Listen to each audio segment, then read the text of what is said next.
As-Sunnah, As-Sunnah, As-Sunnah Foundation.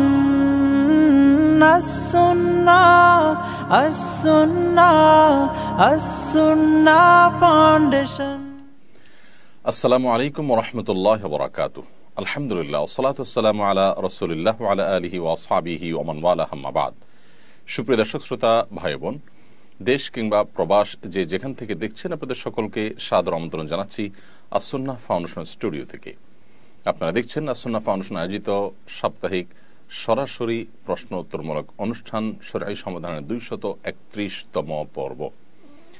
অন্যান্য দিনের মতো আজও ইনশাআল্লাহ তাআলা আপনাদের সঙ্গে ঘণ্টা ব্যাপী থাকছে এবং আপনাদের করা জীবন জিজ্ঞাসার উত্তর কোরআন এবং হাদিসের আলোকে দেওয়ার চেষ্টা করছি। ওমা তৌফিকি ইল্লা বিল্লাহ। প্রিয় দর্শক, আপনার যে কোনো জীবন ঘনিষ্ঠ প্রশ্ন এই পোস্টের মন্তব্যের ঘরে বাংলায় পরিষ্কার করে লিখুন। আমরা ইনশাআল্লাহ বিদিনিল্লাহ আপনাদের প্রশ্নের যথাযথ উত্তর দেওয়ার আপ্রাণ চেষ্টা অব্যাহত রাখবো ইনশাআল্লাহ তাআলা। যে সমস্ত প্রশ্ন উত্তর একান্ত সময়ের স্বল্পতার কারণে আমরা দিয়ে শেষ করতে পারবো না, সেগুলো রিপ্লাইয়ের মাধ্যমে আমাদের অ্যাডমিনগণ আপনাদেরকে ইনশাআল্লাহ আগামীকাল এবং পরশুদিন অফিস টাইমে দেওয়ার চেষ্টা করবেন। প্রিয় দর্শক, আস-সুন্নাহ ফাউন্ডেশনের অন্যান্য বিভিন্ন কার্যক্রম সম্পর্কে আপনাদেরকে আমরা কোনো আপডেট দেওয়ার মতো থাকলে দিয়ে থাকি। এই সপ্তাহে দেওয়ার মতো খুবই সংক্ষিপ্ত আপডেট হলো, আলহামদুলিল্লাহ এবার আস-সুন্নাহ ফাউন্ডেশনের তরফ থেকে দেশের প্রায় সবগুলো জেলাতে প্রতিটি জেলার একাধিক স্পটে কোরবানি করা হয়েছে এবং 7 শতাধিক গরু এবং ছাগল এবছর কোরবানি করা হয়েছে আলহামদুলিল্লাহ। এবং এই বিপুল পরিমাণ কোরবানি আল্লাহ রাব্বুল আলামিন করার তৌফিক যে আমাদের দিয়েছেন, তার শতভাগই হলো আপনাদের দেওয়া আমানত, যেটি আমরা আদায় করেছি শুধুমাত্র। এমনকি দেশের বাইরের কোনো বিশেষ ফান্ড বা তহবিল এখানে নেই। একেবারে সাধারণ মানুষ, দেশের সর্বস্তরের মানুষের যে আমানত ছিল আমাদের কাছে কোরবানির বিষয়ে, সেগুলো আমরা আলহামদুলিল্লাহ যথাযথভাবে প্রত্যেকটি জায়গায় কোরবানি করার চেষ্টা করেছি এবং আগামী 2-1 দিনের মধ্যে ইনশাআল্লাহ বিদিনিল্লাহ সচিত্র প্রতিবেদন আপনাদের কাছে আমরা আশা করছি পেশ করতে পারবো। এছাড়া আমাদের যাকাতের অর্থে স্বাবলম্বীকরণ প্রকল্প 2024-এর প্রথম কিস্তি সারা দেশব্যাপী চলমান আছে। বেশ কিছু জেলাতে ইতিমধ্যে বন্টন করা শেষ হয়ে গেছে, বাকি জেলাগুলোতে বন্টনের কাজ চলমান আছে। সে বিষয়ে আশা করছি আপনাদেরকে খুব দ্রুতই আমরা শেষ হওয়ার যে প্রতিবেদন সেটি জানাতে পারবো। এবং আস-সুন্নাহ ফাউন্ডেশন মসজিদ কমপ্লেক্সের কাজ সম্পর্কে অনেকে জানতে চান। মসজিদ কমপ্লেক্সের পাইল প্রস্তুত হয়ে কাজ কিছুটা থেমেছিল এবং কয়েকদিনের মধ্যে আবার পুনরায় শুরু হবে ইনশাআল্লাহ। থেমেছিল ডিজাইন সম্পর্কিত একটু জটিলতার কারণে, সেটি নিরসন হয়েছে আলহামদুলিল্লাহ। আশা করছি কয়েকদিনের মধ্যেই আমরা পুরোদমে আবার কাজ শুরু করতে পারবো। আপনাদেরকে যথাসময় আপডেট জানাবো ইনশাআল্লাহ তাআলা। চলুন তাহলে আর দেরি না করে প্রশ্নোত্তর আলোকিত ভ্রমণে আমরা প্রবেশ করি। ইতিমধ্যে আমি দেখতে পাচ্ছি অনেকগুলো প্রশ্ন আমার সামনে আছে। ওয়াহিদুর রহমান, আপনি আমাদের ইউটিউব চ্যানেলে প্রশ্ন করেছেন, উত্তরাধিকার সম্পত্তি বন্টনের সময়সীমা জানতে চাই। অনেকে এটাকে খুব একটা গুরুত্ব দেন না, বন্টন করবে বলে গড়িমসি করে সময় পার করে দেন এবং এতিমের হক ভোগ করতে থাকেন। এই সমস্যাটা আমাদের সমাজে ব্যাপক, আশা করি বিষয়ে কথা বলবেন। ভাই ওয়াহিদুর রহমান, বাবা মা কিংবা ভাই বোন কিংবা স্ত্রী স্বামী যে কোনো ব্যক্তির মৃত্যুর পর তার ওয়ারিসদের কর্তব্য হলো দ্রুততার সাথে মৃত ব্যক্তির কোনো ওসিয়ত থাকলে সেটিকে কার্যকর করা, তার দাফন কাফনের ব্যবস্থা করা এবং তার পরপরই তার উত্তরাধিকার সম্পদ বন্টনের উদ্যোগ নেওয়া।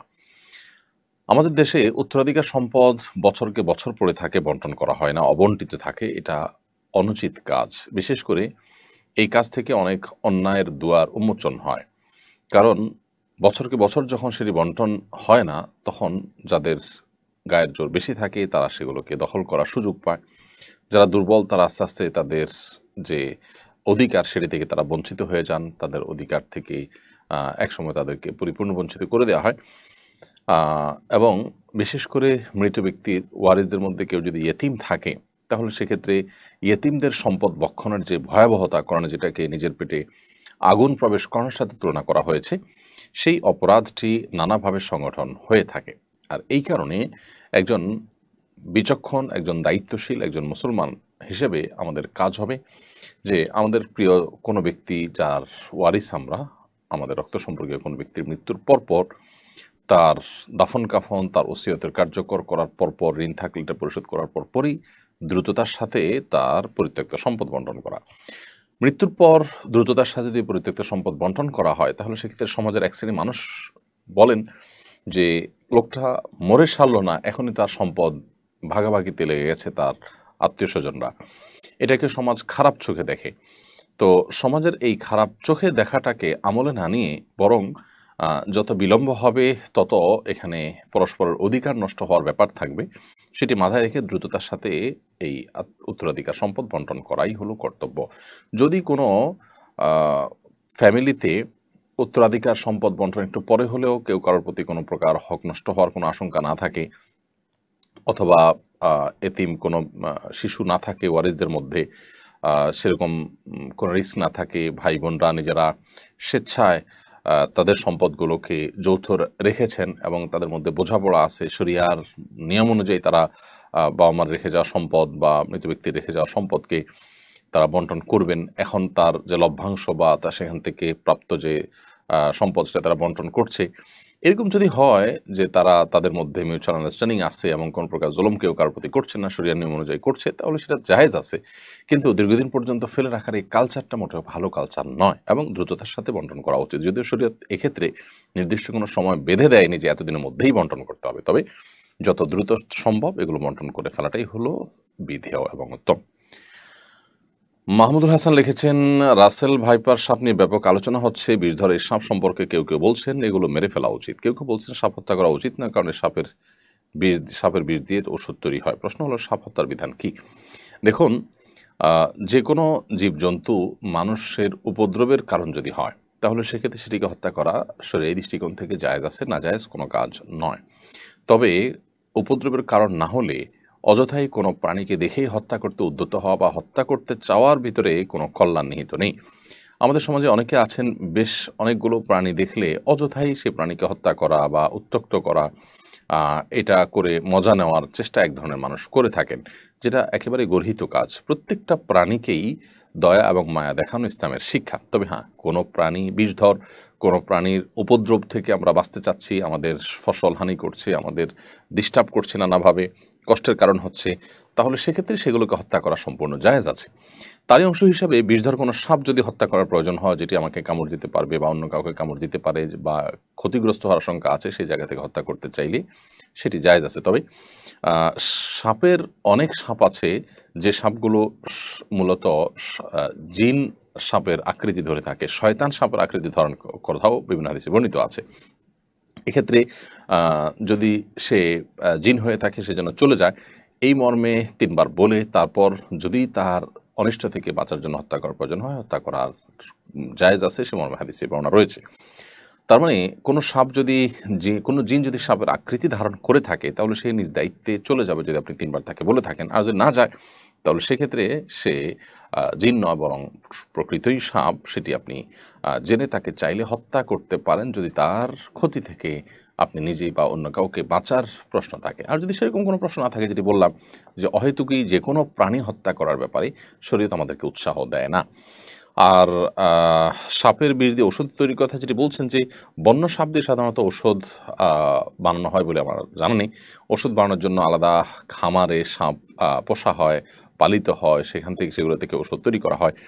অতএব এই বন্যা, রাস্তাঘাটে, খালে বিলে চলা সাপ ধরে ধরে তার ওষুধ তৈরি করা হয় না। এগুলো মানুষের উপদ্রবের কারণ হলে, সেগুলোকে ক্ষতির কারণ হলে সেগুলোকে হত্যা করাতে শরীর দৃষ্টিকোণ থেকে মৌলিকভাবে নিষেধাজ্ঞা নেই। তবে ওই যে মূলনীতি মাথায় রাখতে হবে যে অহেতুক কোনো প্রাণীকে হত্যা করা বা দেখলেই সেটাকে তাড়িয়ে বেড়ানো অথবা উত্ত্যক্ত করা, অনেক প্রাণী ক্ষেত্রে আমাদের সমাজে অনেককে দেখা যায় এগুলো করে তারা মজা পেয়ে থাকেন, যেটা অনুচিত এবং নির্মমতা কিছুটাও। মোহাম্মদ আবু তালেব আপনি লিখেছেন, হাজী সাহেবগণ মোয়াল্লিম বা এজেন্সির জমজমের পানি সরবরাহ করছেন। হাজী সাহেবগণকে মোয়াল্লিম বা এজেন্সি জমজমের পানি সরবরাহ করেছেন। এই পানি না খেয়ে কোনো হাজী সাহেব যদি দেশে নিতে চান সেটা ঠিক হবে কিনা? সম্পূর্ণ ঠিক আছে। কোনো মোয়াল্লিমকে, কোনো হাজী সাহেবকে তার মোয়াল্লিম, সৌদি কর্তৃপক্ষ অথবা এজেন্সির তরফ থেকে ছোটো ছোটো জমজলের পানি দেওয়া হলো পান করার জন্য। দেওয়ার পর এটার মালিক তিনি তার পানি এটা না খেয়ে যদি রেখে দেন, দেশে নিয়ে আসতে চান, তিনি অন্য পানি খান, সেটা একান্ত তার ব্যাপার, সেটা জায়েজ আছে।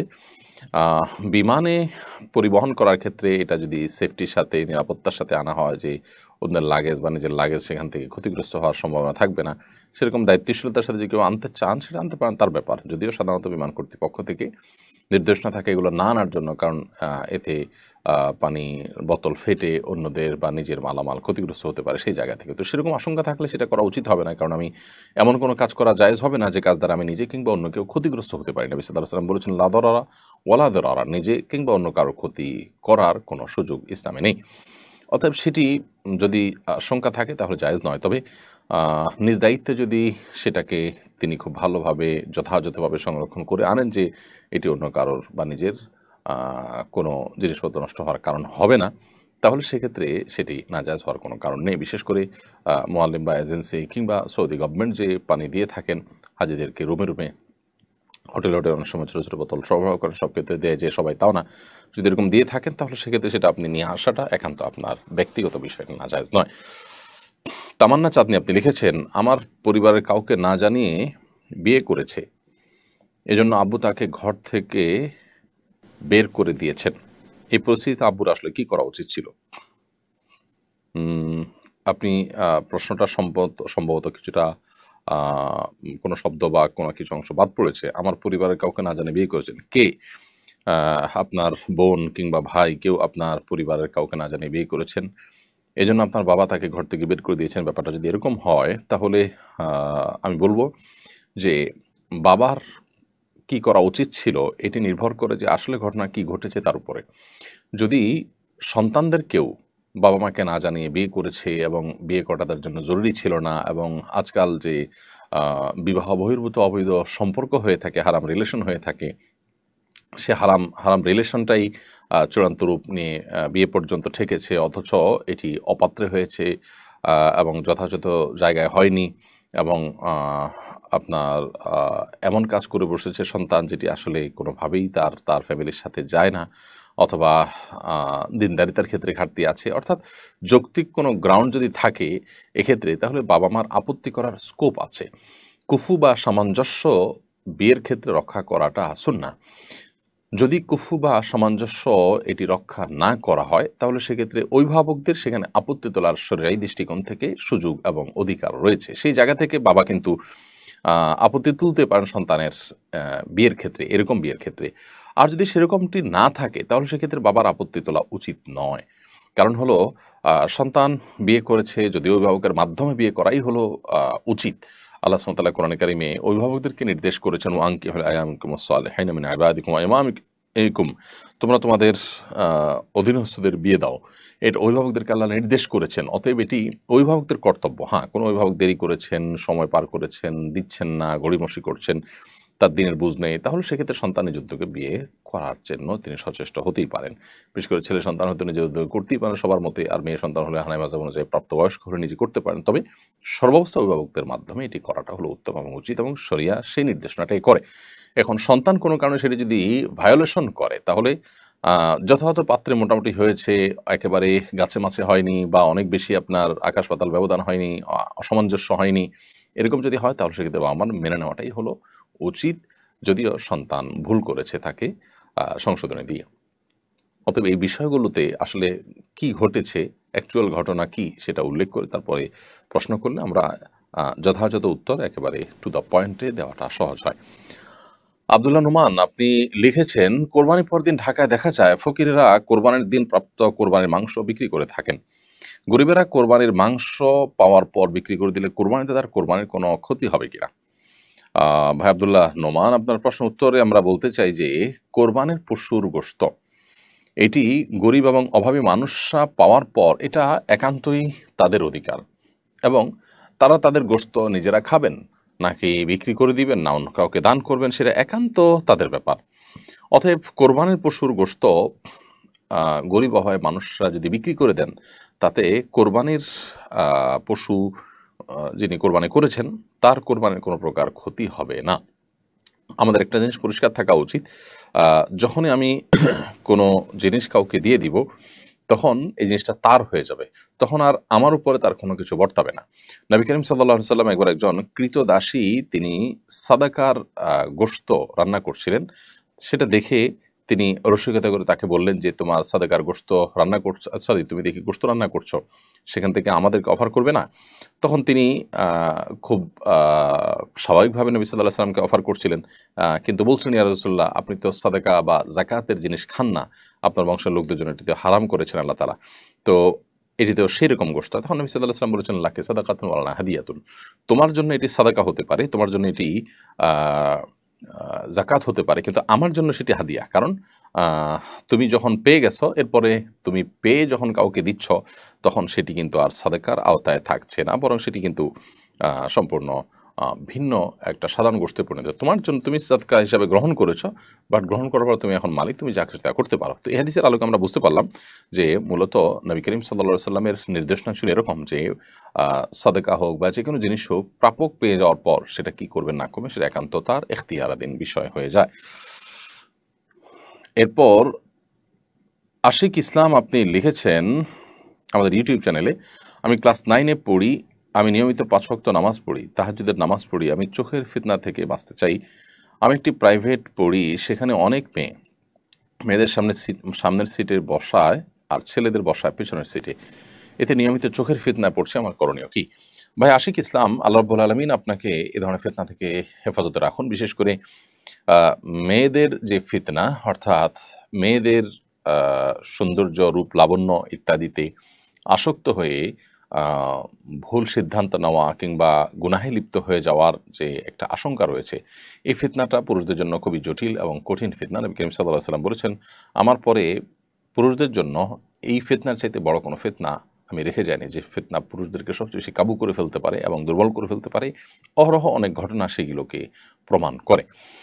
তো এরকম পরিস্থিতিতে আপনার পড়াশোনা করতে গেলে, বিশেষ করে সহশিক্ষা যেখানে আছে, সেখানে আমরা জানি যে আপনার প্রাইভেট হোক, আপনার স্কুল নিয়মিত স্কুল কলেজের পড়া হোক, ক্লাসরুম হোক, সেখানে ছেলে মেয়েদের সামনাসামনি বসানো হয়।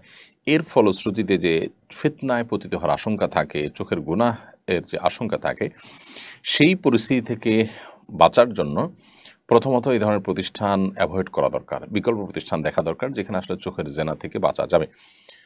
সেরকম প্রতিষ্ঠান পাওয়া কঠিন এবং দিন দিন সেটি আমাদের জন্য সংকীর্ণ হয়ে আসছে আমরা জানি। যদি সম্ভব হয় তাহলে সেক্ষেত্রে সেটি করতে হবে, আর যদি সম্ভব না হয় তাহলে সেক্ষেত্রে নিজেকে সর্বোচ্চ চেষ্টা করে বাঁচানোর চেষ্টা অব্যাহত রাখতে হবে, অর্থাৎ নিজের নজরকে হেফাজত করতে হবে যাতে করে কোনোভাবে পরনারীর দিকে দৃষ্টিপাত না হয়। এবং যদি নিয়মিত চোখের জেনা হতে থাকে, নিজে গুনাহগার হতে থাকেন, তাহলে এই শিক্ষা অর্জন করা কোনো মুসলমানের জন্য জায়েজ নয়, যে শিক্ষা তাকে প্রতিদিন গুনাহে লিপ্ত করায় এবং তাকে এই ফিতনা পতিত করায়। এজন্য এ ধরনের পরিস্থিতিতে আমাদেরকে কখনো কখনো হার্ড ডিসিশন নিতে হতে পারে, কারণ দিন শেষে আমার তাকওয়া, আমার ঈমান, আমার দিনদারিতা, আমার আল্লাহভীরুতা, আমার গুনাহ থেকে মুক্ত থাকার বিষয়গুলো, এগুলো আমার অ্যাসেট এবং সম্পদ হিসাবে থাকবে। একমাত্র সেগুলো যদি নষ্ট হয়ে যায় তাহলে ঈমানদারের কাছে এই পড়াশোনা বা এই কাজকর্ম, এগুলোর এই ক্যারিয়ারের কোনো মূল্য থাকতে পারে না। যে আখিরাতের প্রতি বিশ্বাস করে না, অনন্ত অসীমকালের জীবনের জান্নাত কিংবা জাহান্নামে বিশ্বাস যার নাই, তার কথা ভিন্ন। যেটা বিশ্বাস করে সে নিজেকে অনন্ত অসীমকালের ক্ষতির মুখোমুখি করে খুব সীমিত সময়ের, সীমিত কিছু বছরের সুখ শান্তি, তাও সেটা সম্ভাবনা আছে নাও হতে পারে, এরকম একটা বিষয়ের বিনিময়ে সে নিজের অনন্তকালের দুঃখকে কখনো নিজের করে নিতে পারে না। সেজন্য এ ধরনের পরিস্থিতিতে আমাদের সর্বোচ্চ তাকওয়ার পরিচয় দিতে হবে। আল্লাহ তাআলা আমাদেরকে তৌফিক দান করুন। জিয়াদ লিখেছেন, হজ থেকে ফেরার পর 40 দিন নাকি দোয়া কবুল হয়, এটা কি সত্য? হজ থেকে ফেরার পর হাজী সাহেবদের 40 দিন পর্যন্ত দোয়া কবুল হয় মর্মে একটি কথা আমাদের সমাজে প্রচলিত আছে। বিষয়ে আমরা এর আগেও বারবার বিভিন্ন জায়গায় প্রশ্ন উত্তর দিয়েছি। মূলত এরকম কোনো কথা কোরআন অথবা হাদিসের কোথাও পাওয়া যায় না যে হাজী সাহেবগণ হজ থেকে ফিরে আসার পর 40 দিন পর্যন্ত তাদের দোয়া কবুল হতে থাকে। তবে হ্যাঁ, এটা ঠিক যে হাজী সাহেবগণ যখন হজ থেকে ফিরে আসেন তখন তাদেরকে ইস্তেকবাল করা, তাদেরকে অভ্যর্থনা জানানো, তাদেরকে ওয়েলকাম করা, তাদেরকে এগিয়ে আনা এবং তাদের কাছে দোয়ার জন্য যাওয়া, এগুলো সালাফের আমল থেকে প্রমাণিত, স্বয়ং নবী করিম সাল্লাল্লাহু আলাইহি ওয়াসাল্লাম থেকেও প্রমাণিত। নবী করিম সাল্লাল্লাহু আলাইহি ওয়াসাল্লাম যখন হজ করে ফিরে এসেছেন, সাহাবীদের কেউ কেউ তাকে অভ্যর্থনা জানিয়েছেন, তার সাথে সাক্ষাৎ করেছেন, এগুলোকে নবী সাল্লাল্লাহু আলাইহি সাল্লাম ডিনাই করেননি। এখান থেকে বোঝা যায় যে হজ থেকে ফিরে আসা মানুষ তিনি যদি সঠিক পদ্ধতিতে মাবরুর হজ করে থাকেন তাহলে আল্লাহ তাআলা তাকে নিষ্পাপত্য দান করেছেন। তিনি অনেক ইবাদতের তৌফিক পেয়েছেন, কষ্টসাধ্য ইবাদত করেছেন, ইসলামের একটা গুরুত্বপূর্ণ রোকন সম্পাদন করে এসেছেন।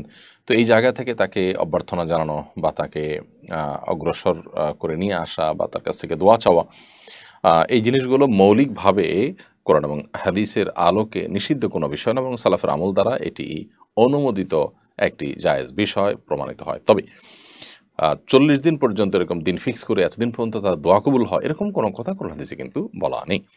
জাহিদুল ইসলাম আপনি লিখেছেন, তরুণদের মধ্যে ক্যারিয়ার নিয়ে হতাশা দিন দিন বেড়েই চলেছে। হতাশার বাই প্রোডাক্ট আত্মহত্যা, কিভাবে হতাশা বা খারাপ দুশ্চিন্তা থেকে মুক্ত থাকব? হতাশা থেকে মুক্তির কোনো আমল আছে কিনা? ভাই জাহিদুল ইসলাম, হতাশা বেড়ে চলেছে, অথচ আমাদের সুখের উপকরণগুলোও দিন দিন আমাদের হাতের নাগালে আসছে এবং বৃদ্ধি পাচ্ছে। অর্থাৎ একদিকে আমরা দেখতে পাচ্ছি যে অবকাঠামোগত এবং অন্যান্য দিক থেকে উন্নতি অগ্রগতি হচ্ছে, আবার অপরদিকে মানুষের মধ্যে হতাশা এবং ডিপ্রেশনের পরিমাণও বাড়ছে। এর কারণ কি? এর অন্যতম প্রধান কারণ হলো মানুষের ভিতরে আখিরাতমুখিতা কমে যাওয়া। একজন মানুষ যখন আখিরাতমুখী থাকেন, একজন মানুষ যখন আখিরাতে বিশ্বাসী থাকেন, তখন হতাশা তাকে কোনো অবস্থাতে গ্রাস করতে পারে না। কারণ আল্লাহ সুবহানাহু ওয়া তাআলা বলেছেন, ওয়ালা ইয়াইআস মির রাউহিল্লাহি ইল্লাল কওমুল কাফিরুন। কোনো পরিস্থিতিতে আল্লাহর রহমতের আশা ছেড়ে দেওয়া, ডিপ্রেসড হয়ে যাওয়া, এটা কাফির ছাড়া কারোর সাথে মানায় না, কারোর সাথে যায় না এটা। অর্থাৎ ইমানদারদের সাথে এটা শোভনীয় নয়। কারণ ইমানদার তিনি তো সর্বাবস্থা আল্লাহর প্রতি ভরসা রাখবেন। তার যে দুনিয়া সব শেষ হয়ে যায়, কিছু আসে জানা যে তার আখিরাতটা ঠিক থাকে। অতএব এটি দৃষ্টিভঙ্গির ব্যাপার। যার কাছে আখিরাতের কোনো মূল্য নেই, যার কাছে দুনিয়াই সব কিছু, তার দুনিয়ার কোনো কিছু যখন হাতছাড়া হয়ে যাবে, দুনিয়ার সব কিছুতে ব্যাটেবল হবে না, তখন সে ডিপ্রেসড হয়ে যাবে। আপনি দেখুন পশ্চিমা পৃথিবীতে, পশ্চিমা দুনিয়াতে বা পৃথিবীর উন্নত দেশগুলোতে তাদের উন্নতি অগ্রগতির যে প্যারামিটারগুলো আছে, সবগুলো প্যারামিটারে তারা এগিয়ে আছে। এরপরও তাদের মধ্যে সর্বস্তরের মানুষ, বিশেষ করে কিশোরদের মধ্যে পর্যন্ত ডিপ্রেশন এবং হতাশার পরিমাণ দিন দিন ভয়াবহ আকারে বেড়ে চলছে। আত্মহননের পথে পা বাড়ানোর সংখ্যা প্রতিনিয়ত তরতর করে বাড়ছে এবং ভয়াবহ আকার এবং রূপ ধারণ করছে। অনেক দেশে সরকার বাধ্য হয়ে আত্মহত্যার বৈধতা দিয়ে দিচ্ছে, যে কেউ চাইলে আত্মহত্যা করতে পারেন যথাযথ নিয়মে। তো এই যে ব্যাপারগুলো, এগুলো থেকে প্রমাণিত হয় যে আসলে জাগতিক যত উন্নতি হোক না কেন, এগুলো মানুষকে আসলে প্রকৃত অর্থে যে প্রশান্তি, মানসিক সুখ, সেটি আসলে দান করে না। আর মানসিক সুখ যদি না থাকে, তাহলে সুখের সমস্ত উপকরণ থেকেও আসলে 2 পয়সার কোনো মূল্য নেই। গোটা পৃথিবীর শান্তির পথে, মানসিক প্রশান্তির পথে আসার মূল মন্ত্রই হলো আল্লাহর প্রতি ঈমান, আখিরাতের প্রতি ঈমান। এবং আখিরাতের প্রতি ঈমান যত বেশি সুদৃঢ় থাকবে, আল্লাহর প্রতি ঈমান যত সুদৃঢ় থাকবে, হতাশা তত দ্রুততার সাথে মানুষ থেকে কেটে যাবে। অতএব ঈমানদারের কাছে ক্যারিয়ারের চাইতে গুরুত্বপূর্ণ তার আখিরাত। ইমানদারের কাছে দুনিয়ার যে কোনো উন্নতি অগ্রগতির চাইতে অনেক বেশি গুরুত্বপূর্ণ তার আখিরাতের উন্নতি অগ্রগতি। অতএব সেই দৃষ্টিভঙ্গি যখন আমরা লালন করব বা সেই দৃষ্টি থেকে যখন আমরা বিবেচনা করব, তখন আমাদের কাছে হতাশা আর খুব একটা স্থান পাওয়ার কথা নয়। তারপরও নবী করিম সাল্লাল্লাহু আলাইহি সাল্লামের শেখানো দোয়া আমরা আমল করতে পারি যদি কখনো আমাদের কোনো ক্ষেত্রে দুশ্চিন্তা ঝেঁকে বসে। আল্লাহুম্মা ইন্নী আউযু বিকা মিনাল হাম্মি ওয়াল হাযান। আল্লাহ আপনার কাছে দুশ্চিন্তা এবং পেরেশানি থেকে আমরা পানা চাই, মুক্তি চাই, এগুলো যেন আমাদেরকে গ্রাস না করে। ওয়া আউযু বিকা মিনাল আজজি ওয়াল কাসাল। আপনার কাছে আমরা অক্ষমতা এবং অলসতা থেকে পানা চাই। ওয়া আউযু বিকা মিন গালাবাতিদ দাইনি ওয়া কাহরির রিজাল। এবং আপনার কাছে আমাদের ঋণের বোঝা ভারী হয়ে যাওয়া থেকে, কিংবা মানুষ আমাদের উপরে চড়াও হোক, এরকম কোনো পরিস্থিতি থেকে আমরা আপনার কাছে পানা চাই, মুক্তি চাই। এরকম দোয়া আমরা পাঠ করতে পারি। আল্লাহুম্মা ইন্নী আউযু বিকা মিনাল হাম্মি ওয়াল হাযান ওয়া আউযু বিকা মিনাল আজজি ওয়াল কাসাল ওয়া আউযু বিকা মিন গালাবাতিদ দাইনি ওয়া কাহরির রিজাল। মনসুর হক আপনি লিখেছেন, শরীয়তপুরের জাজিরা উপজেলার পালেরচর ইউনিয়নের দড়িকান্দি উচ্চ বিদ্যালয় মাঠে আলাদা 2টি প্যান্ডেল করে ঈদের নামাজ আদায় করতে দেখা গেছে মুসল্লিদের। বংশগত দ্বন্দ্বের জেরে এই ঘটনা ঘটেছে। একই মাঠে একই সময়ে আলাদা সমাজের আলাদা ঈদের জামাত করা সম্পর্কে ইসলাম কি বলে? ইসলামের শরীয়তের দৃষ্টিকোণ থেকে অবশ্যই এটি একটি গর্হিত কাজ, গ্রহণযোগ্য কোনো কাজ নয়। এটি একটি নাজায়েজ কাজ হয়েছে। কারণ একই মাঠে একাধিক ঈদের জামাতের যে মূল স্পিরিট, ঈদের জামাতের যে মূল লক্ষ্য উদ্দেশ্য, সেটাকে ব্যাহত করেছে।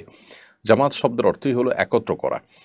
জামাতের উদ্দেশ্য যেহেতু মানুষকে একত্র করা, যদি কোনো জামাত মানুষকে আরও বিচ্ছিন্ন করে, তাহলে বুঝতে হবে যে সেটি জামাতের লক্ষ্য এবং উদ্দেশ্য, যেটি জামাতের সাথে সালাত আদায় করার যে আসল টার্গেট, সেটিকে স্পর্শ করতে পারেনি, বরং সেটি নষ্ট হয়েছে, যার কারণে কাজটি অন্যায়। আমাদের দেশে অনেক মসজিদ ভেঙে আরেকটা মসজিদ হয়, মসজিদ কর্তৃপক্ষের মধ্যে পারস্পরিক মনোমালিন্য হলে তারা আরেকটা মসজিদ করেন ভেঙে। এই কাজগুলো কখনো প্রশংসনীয় কাজ হয় না, বিশেষ করে যখন সেগুলো ব্যক্তিগত দ্বন্দ্ব থেকে হয়। ব্যক্তিগত দ্বন্দ্বটাকে শয়তান সেটাকে দিনী বিষয়ে পরিণত করে, যত দিনী বিষয় হোক না কেন। যদি এমন হয় যে কোনো মসজিদ কর্তৃপক্ষ শিরকে লিপ্ত হয়ে গেছেন, কুফরে আকবর লিপ্ত হয়ে গেছেন, ইসলামের গণ্ডিতে খারিজ হয়ে গেছেন, এরকম কিছু ঘটে গেছে, তাহলে সে ভিন্ন কথা। কিন্তু এরকম কিছু হয়নি। কোনো বিষয়ে হয়তো কেউ অর্থ তসরুপ করছেন, হয়তো কেউ আপনার মতে কোনো ভুল কাজ করছেন, স্বেচ্ছাচারিতা করছেন, তো আপনি সবর করবেন। এর জন্য মুসলমানদের সেই জামাতটাকে ভেঙে দুই টুকরা করার কোনো সুযোগ নেই। বিশেষ করে একই মাঠে ঈদের দুটি জামাত প্রচণ্ড রকমের দৃষ্টিকটু, এবং এগুলো হয়ে থাকে আমাদের ব্যক্তিগত জেদখেদ থেকে এবং দুনিয়াদারিতা থেকে। নামাজ হলো আল্লাহমুখিতার জন্য। সেই নামাজ পড়তে গিয়েও যদি আমরা আমাদের ব্যক্তিগত যে সমস্ত ইগো আছে সেগুলো যদি আমাদের কাছে বড় হয় এবং সেগুলো যদি আমরা পরিচালিত হই, এবং আমাদের ব্যক্তিগত যে দ্বন্দ্বগুলো আছে এবং বংশগত দ্বন্দ্বগুলো আছে সেগুলোর কারণে ঈদের জামাত যদি আমরা দুই টুকরা করে ফেলি, অবশ্যই সেটি গুনাহের কথা। যারা এটি করেছেন তারা একটা মন্দ দৃষ্টান্ত স্থাপন করেছেন। আল্লাহ তাদেরকে হেদায়েত দান করুন, আমরা দোয়া করি। যদি কোনো কারণে কোনো জায়গায় কারো সালাত আদায় করতে অসুবিধা হয়, তিনি প্রয়োজন অন্য কোথাও চলে যাবেন, কিন্তু কোনো অবস্থাতেই আরেকটি জামাত প্রতিষ্ঠিত করা উচিত নয়। সেলিনা বেগম আমাদের ইউটিউব চ্যানেলে আপনি লিখেছেন, আমার স্বামী কোনো কাজ করতে চায় না, আমি একটা জব করি, সে বসে বসে খায় আর আমার সাথে ঝগড়া করে। কোরআন সুন্নাহর আলোকে স্বামী স্ত্রীর পারস্পরিক দায়িত্ব অধিকার সম্পর্কে আলোচনা করবেন, আর এক্ষেত্রে আমার করণীয় কি পরামর্শ দিয়ে বাধিত করবেন। বলুন সেলিনা বেগম, আপনি নিজে জব করছেন, যদি আপনি শরিয়ার সীমানার মধ্যে থেকে জব করে থাকেন তো সেটা আপনার জন্য তো জায়েজ আছে। স্বামী যেহেতু আপনার বক্তব্য অনুযায়ী জব করেন না এবং বসে বসে আপনার উপার্জন তিনি ভোগ করেন, তো শরিয়ার দৃষ্টিকোণ থেকে তিনি যে অন্যায় করছেন সেটা দিনের আলামত পরিষ্কার, কারণ তার কর্তব্য স্ত্রী হিসাবে আপনার ভরণ পোষণের ব্যবস্থা করা, সেটা তিনি আদায় করছেন আপনার বক্তব্য অনুযায়ী, তাহলে তিনি অন্যায় করছেন। এক্ষেত্রে তাকে আল্লাহর ভয় দেখানো যেতে পারে এবং তার কর্তব্য সম্পর্কে সচেতন করানো যেতে পারে, এবং কেন তিনি কাজ করতে চান না, এক্ষেত্রে তার সমস্যার জায়গাগুলোকে সেগুলো ধরে ধরে তার সমাধানের চেষ্টা করা যেতে পারে। অনেকে আছেন যে রুকিয়া রিলেটেড সমস্যার মধ্যে পড়ে থাকেন, তারা ঘরে বসে থাকেন, বাইরে যেতে চান না, তাহলে সেক্ষেত্রে রুকিয়ার শরণাপন্ন আপনি হতে পারেন, রাখিদের শরণাপন্ন হতে পারেন। এক কথায় তার এই ঘরে বসে থাকা, কাজ করতে না চাওয়ার কারণ কি সেটা ট্রিটমেন্ট আপনি করার জন্য উদ্যোগী হতে পারেন। আর তিনি আপনার কোনো ভরণ পোষণ দেন না, এরকম পরিস্থিতিতে তার সাথে থাকা না থাকার ব্যাপারে আপনি ডিসিশন নিতে পারেন। যদি তিনি আপনার ভরণ পোষণ একেবারে না দিয়ে থাকেন এবং দেন না এবং দিবেন বলে কোনো সম্ভাবনাও নাই, এরকম যদি হয় তাহলে সেক্ষেত্রে আপনি চাইলে বিচ্ছেদের উদ্যোগ নিতে পারেন, কিন্তু সেটি যে আপনার জন্য সর্বাবস্থায় অপরিহার্য কিংবা শরিয়া নির্দেশিত তা নয়। আপনি যদি সবর করে টিকে থাকতে চান, সেটার সুযোগ যেমন আছে, কখনো কখনো সেটা আপনার জন্য উত্তম হতে পারে। এটা নির্ভর করবে যে আপনার পুরো পরিস্থিতিটা কি তার উপরে। এজন্য এই বিষয়ে কোনো ভালো আলেমের সাথে সাক্ষাৎ করে পুরো বিষয়টাকে বলে আপনি যদি পরামর্শ নেন সেটা অধিকতর কল্যাণকর হবে ইনশাআল্লাহ তাআলা। ফারুক হাসান আপনি লিখেছেন, হজের সময় অনেক মহিলাকে দেখা যায় পর্দার বিষয়ে তারা ততটা যত্নবান নন, হজের সময় কি পর্দার বিষয়ে কোনো শিথিলতা আছে? ভাই ফারুক হাসান, হজের সময় পর্দার বিষয়ে আসলে কোনো শিথিলতা নেই। বাইরে বা অন্য সাধারণ সমাজ যেরকম পর্দার বিধান আমাদের জন্য প্রযোজ্য, হজের ক্ষেত্রে হাজী সাহেবদের জন্য পর্দার বিধান সমানভাবে প্রযোজ্য। আম্মাজান আয়েশা রাদিয়াল্লাহু তাআলা আনহার একটি হাদিস আমরা জানি যে তিনি নবী সাল্লাল্লাহু আলাইহি ওয়াসাল্লাম যখন হজ করেছেন তিনি বলেছেন যে তারা নারী পুরুষ উভয়ের জন্যই এহরামরত অবস্থা মুখমণ্ডল খোলা রাখা হলো সাধারণ নির্দেশনা। তিনি বলেছেন, আমরা যখন নিজেদের আঙ্গিনায় মহিলা মহলে থাকতাম তখন তো এটি আমরা করতাম, কিন্তু যখনই এমন কোথাও যেতাম যেখানে পুরুষরা আছে বা অন্য পুরুষ আমাকে দেখে ফেলবে মনে হয়, এরকম কোনো জায়গায় যখন যেতাম তখন আমাদের মাথার উপরে থাকা কাপড়কে টেনে দিতাম, অর্থাৎ আমাদের সৌন্দর্য, আমাদের চেহারাটা প্রদর্শন যেন না হয় সেজন্য উদ্যোগ নিতাম। তো একইভাবে এ হাদিসের আলোকে বোঝা গেল যে আমাদের মা বোনদের হজের ক্ষেত্রেও পর্দার বিষয়ে দায়িত্বশীল থাকা উচিত। অনেক মা বোন বাইরে পর্দা করলে হজ বা ওমরা করতে গেলে তাদের দেখা যায় তারা পর্দা করার ব্যাপারে যত্নশীল নন, এটি খুবই গর্হিত একটি কাজ। আবার পুরুষ হাজী সাহেবরা অনেকে এই সুবাদে বা এই সুযোগে তারা চোখের জেনা করেন, আল্লাহ তাআলা মাফ করুন আমাদের সবাইকে। বিশেষ করে ভিনদেশি হাজী সাহেবরা যারা আছেন, অনেকে আছেন তারা আসলে পর্দার বিষয়ে তেমন বোঝেনই না। তারা হজ করতে এসেছেন, বিভিন্ন দেশ থেকে এসেছেন, সব জায়গায় মানুষের ধর্মীয় চিন্তা ভাবনা, ধর্মীয় তাদের যে বিধিবিধানগুলো মানার ক্ষেত্রে গুরুত্ব, এটার পরিমাণ সবার মধ্যে সমান নাই। তো কারোর মধ্যে সে ত্রুটি থাকার কারণে তারা হয়তো সেভাবে চলে আসছেন। এই অবস্থায় আমরা অনেকে মনে করি, আমাদের দেশে মেয়েরা মনে করেন যে তাই বোধ হয় হজের ক্ষেত্রে এটা বোধহয় বিধেয়। আসলে মেয়েরা পর্দার বিধানটা সাধারণ অবস্থা যেমন তারা মেনে চলবেন, হজের ক্ষেত্রেও ঠিক একইভাবে মেনে চলবেন। এরপরে দায়িত্বশীল হওয়ার কোনো বিকল্প পথ আমাদের সামনে খোলা না। বিধায় হজ নষ্ট হওয়ার অন্যতম একটা বড় কারণ হলো এই পুরুষদের জন্য চোখের জেনা করা, মেয়েদের জন্য পর্দার ক্ষেত্রে শৈথিল্য প্রদর্শন করা। আরাফাতের মতো জায়গায় অনেক সময় নারী পুরুষরা ঢলাঢলি করে একসাথে থাকছেন, একই তাঁবুতে থাকছেন এবং সেই তাঁবুর মাঝখানে কোনো পার্টিশন দিচ্ছেন না, পর্দার কোনো ব্যবস্থা করছেন না। খুবই দৃষ্টিকটু এবং হজ নষ্ট হওয়ার মতো একটি বিষয়। ঠিক একইভাবে ওয়াশরুমে, অজুখানায় দেখা যায় যে আপনার মিশ্রণ পর্যন্ত হয়ে যাচ্ছে। অনেক পুরুষরা আছে মহিলাদের টয়লেটের আশপাশে যাচ্ছে, সেখানে কথা বলছে, ঘোরাঘুরি করছে।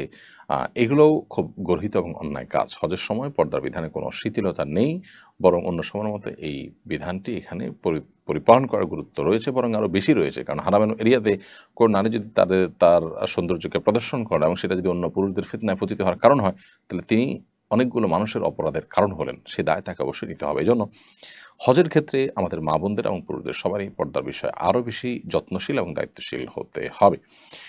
প্রিয় দর্শক, দেখতে দেখতে আমার অনুষ্ঠানের ঠিক মাঝামাঝি পর্যায়ে পৌঁছে গেছি। সময় হয়ে গেছে ছোট্ট একটি বিরতিতে যাওয়ার। আশা করছি আমাদের সঙ্গেই থাকবে। বিরতির পর আমরা আবারও ফিরে আসবো শরীর সমাধান অনুষ্ঠানে ইনশা আল্লাহ তাআলা। অসহায় দরিদ্রদের দারিদ্র্য দূরীকরণ ও স্বাবলম্বীকরণের লক্ষ্যে আসুন্নাহ ফাউন্ডেশন পরিচালনা করছে স্বাবলম্বীকরণ প্রকল্প। স্বাবলম্বীকরণ প্রকল্পের আওতায় এ যাবৎ প্রায় ৩,০০০ মানুষকে প্রশিক্ষণ ও স্বাবলম্বীকরণ উপকরণ প্রদান করা হয়েছে। আপনার জাকাতের অর্থে স্বাবলম্বী হতে পারে অসহায় দরিদ্র মানুষ। আসুন্নাহ ফাউন্ডেশনের জাকাত তহবিলে জাকাত পাঠাতে ভিজিট করুন www.asunnahfoundation.org/donate/zakat। প্রিয় দর্শক, বিরতির পর আবার আপনাদেরকে স্বাগতম জানাচ্ছি। আপনারা দেখছেন আসুন্নাহ ফাউন্ডেশন আয়োজিত সাপ্তাহিক প্রশ্নোত্তরমূলক অনুষ্ঠান শরীর সমাধানের 231তম পর্ব। বিরতির আগে আমরা অনেকগুলো প্রশ্নোত্তর দিয়েছি। রফিকুল ইসলাম জানতে চেয়েছেন, গাজীপুরের শ্রীপুরে ঈদুল আজহার দিনে মসজিদ কমিটির সভাপতির কোরবানির গরু জবাই দেরি করায় মারধরের শিকার হয়েছিলেন মসজিদের দায়িত্বশীল ইমাম। মারধর পরে ইমামকে চাকরিচ্যুত করেছেন সভাপতি। আপনার মন্তব্য কামনা করছি। বা রফিকুল ইসলাম, এই বিষয়টি বেশ কয়েকদিন হয়ে গেছে এবং সোশ্যাল মিডিয়ার কল্যাণে আমার নজরে এসেছে। এটি আমাদের সমাজে মসজিদগুলোতে যে আধিপত্য বিস্তার করে থাকেন মসজিদের সভাপতি, সেক্রেটারি, মুতওয়াল্লি বা অন্যান্য ব্যক্তিবর্গরা, সেটির একটি নিকৃষ্ট উদাহরণ মাত্র। অর্থাৎ অন্যান্য মসজিদগুলোতেও এই ধরনের মন মানসিকতা লালন করে থাকেন মসজিদ কর্তৃপক্ষ। একটা বিষয় আমাদের খুব পরিষ্কার জানা দরকার, সেটা হলো যে মসজিদের যারা দায়িত্ব পালন করছেন, এমনকি মসজিদ যারা ডোনেশন করছেন, যদি কেউ নিজের একক টাকায় মসজিদ পরিচালনা করেন বা মসজিদ নির্মাণ করেন অথবা মসজিদের জমি দান করে থাকেন, তারপরও মসজিদের স্টাফ যারা আছেন এই লোকগুলো তার ব্যক্তিগত বা তার অধীনস্থ স্টাফের মতো নন। এটা আমাদের জানতে হবে যে আমরা কেউ মসজিদে টাকা পয়সা দিলে, শ্রম দিলে বা কোনো আমাদের অবদান রাখলে সেটি আমি আল্লাহকে দিলাম। মসজিদকে দেওয়া মানে হলো সেটা প্রকারান্তরে আল্লাহকে দিয়ে দেওয়া, সেটা আল্লাহর হয়ে যায়। আমি আল্লাহকে দেওয়ার পর সেখানে আমার আর কোনো সে থাকতে পারে না। যদি আমি সেখানে ফিডব্যাকের আশা করি যে আমি টাকা দিয়েছি, অতএব এখানে আমার কর্তৃত্ব থাকবে, আমার মাতবরি থাকবে, আমার কথা মানতে হবে, তাহলে সেক্ষেত্রে সেটি পরিপূর্ণরূপে এখলাস এবং নিষ্ঠার সাথে আমি আল্লাহকে দিয়ে দেওয়া হলো না। এই জন্য আল্লাহর কাছ থেকে যদি কেউ বিনিময় আশা করেন, তাহলে তিনি আল্লাহকে সন্তুষ্ট করবার জন্য কোনো কিছু দিয়ে সেখান থেকে কোনো ফিডব্যাক তিনি আশা করবেন না। এখন সভাপতি সাহেব, সেক্রেটারি সাহেব তারা যে মনে করেন যে মসজিদের ইমাম সাহেব, মুয়াজ্জিন সাহেব তার ব্যক্তিগত কর্মচারীর মতো, তার কথা উঠবেন বসবেন এবং তাদের সাথে সেরকম আচরণ করেন, সেরকম ট্রিট করেন এবং দুঃখিত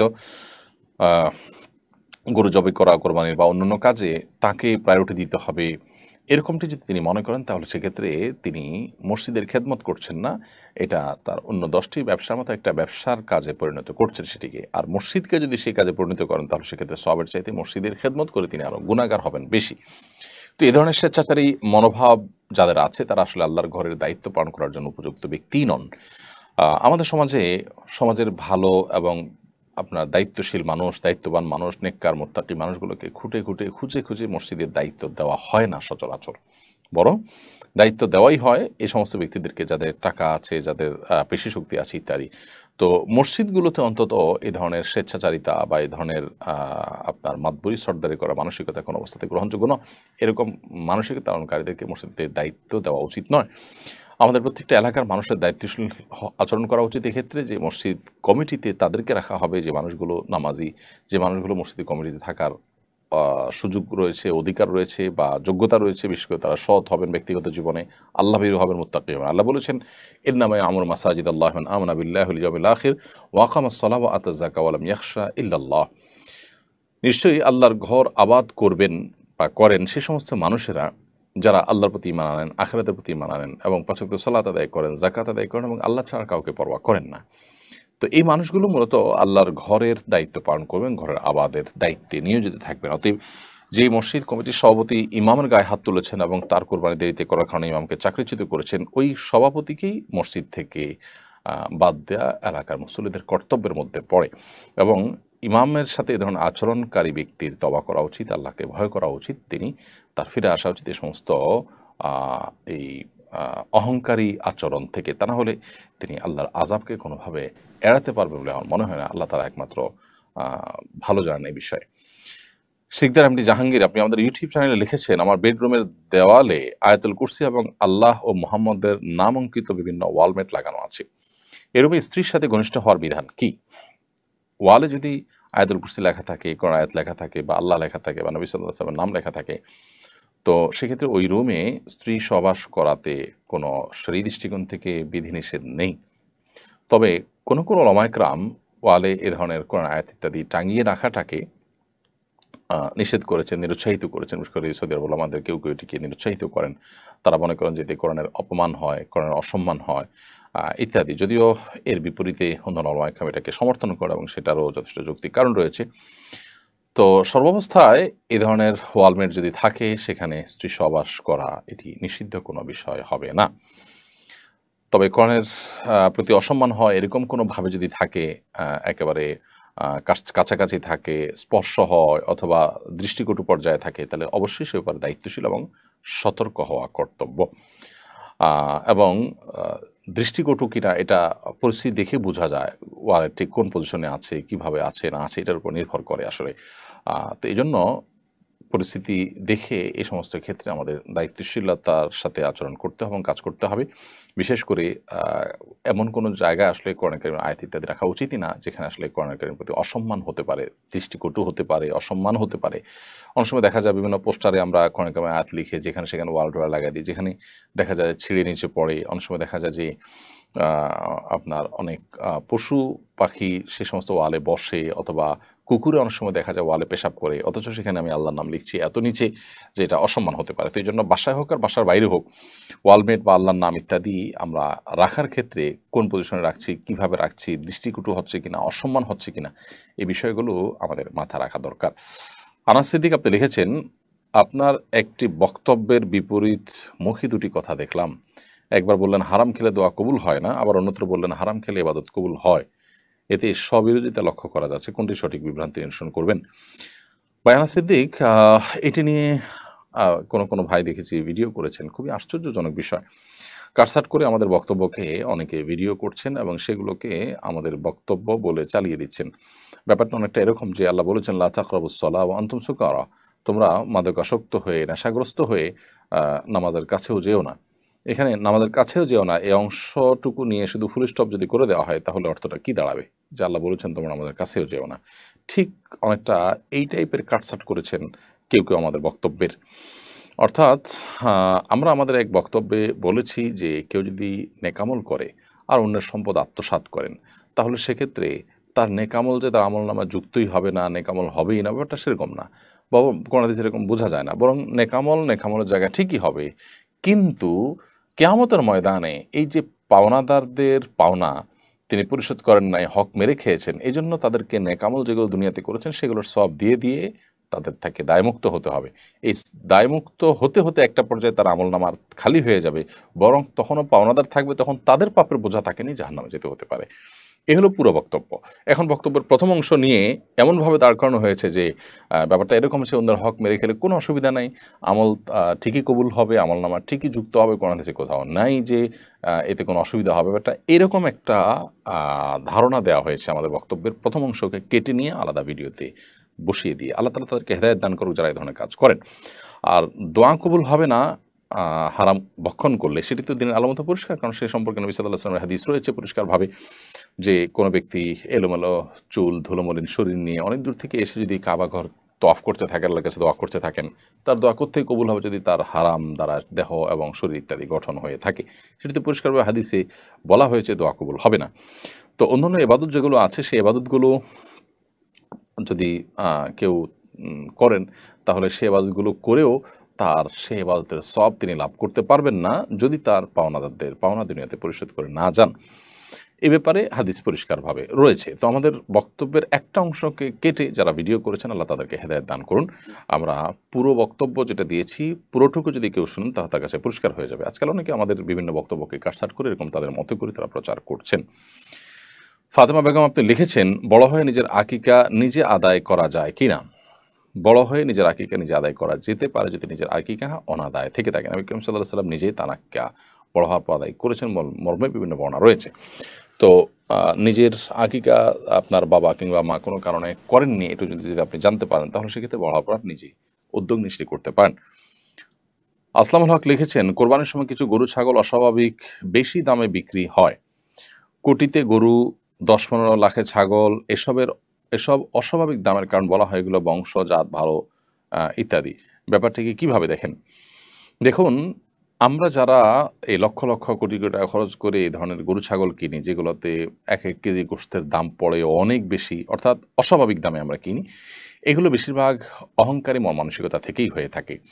অর্থাৎ এগুলো প্রদর্শনপ্রিয়তা, মানুষের কাছে জাহির করা, ভাইরাল হওয়া, সবার সামনে আসা, এই মানসিকতা থেকেই বেশিরভাগ ক্ষেত্রে হয়ে থাকে। আমি কোরবানির পশু হিসাবে একটি ছাগল দিলে সেটি যথেষ্ট হয়ে যাবে। নবী করিম সাল্লাল্লাহু আলাইহি ওয়াসাল্লাম ছাগল দিয়ে কোরবানি করেছেন। সাহাবা ইকরাম বেশিরভাগ ক্ষেত্রে ছাগল বা দুম্বা ভেড়া এগুলো দিয়ে কোরবানি করেছেন। গরু বা ওঁট দিয়ে কোরবানি কোনো কোনো ক্ষেত্রে তারা করেছেন, সেগুলো করা জায়েজ আছে। কিন্তু গরু বা ওঁট দিয়ে করলাম তো বটেই, কিন্তু একটা গরুর দাম মূলত 1 লক্ষ হতে পারে, সেটা আমি 10 লক্ষ দিয়ে কিনলাম, দেখতে অনেক ভালো, একটু ইউনিক, একটু ভিন্নতর, একটু সেটার মধ্যে এমন কিছু দিক আছে যেটা আসলে চোখে পড়ার মতো, এটার কারণে সেটার দাম অস্বাভাবিকভাবে গরুর ব্যাপারেই বাড়িয়ে দিলেন আর আমি সে টাকা দিয়ে কিনে আনলাম। এগুলো সাধারণত যাদের হারাম উপার্জন আছে, যাদের আল্লাহর কাছে জবাবদিহিতার ভয় নেই, যাদের মধ্যে প্রদর্শনের ইচ্ছা অনেক বেশি আছে, সে মানুষগুলো দ্বারা বেশি হয়ে থাকে। আমি সবার কথা বলছি না, বেশি ক্ষেত্রে এরকমই হয়ে থাকে। অতএব এটি কোনো ভালো প্রতিযোগিতা আমরা বলবো না। আপনার অনেক টাকা যদি থাকে, আপনি যদি অনেক বেশি পশু কোরবানি করতে চান, করতে পারেন। নবী করিম সাল্লাল্লাহু আলাইহি ওয়াসাল্লাম অনেকগুলো পশু কোরবানি করেছেন। আপনি অনেকগুলো পশু কোরবানি করতে চান, করেন, করে তার গোশত গরিব দুঃখীদের মধ্যে বিতরণ করেন।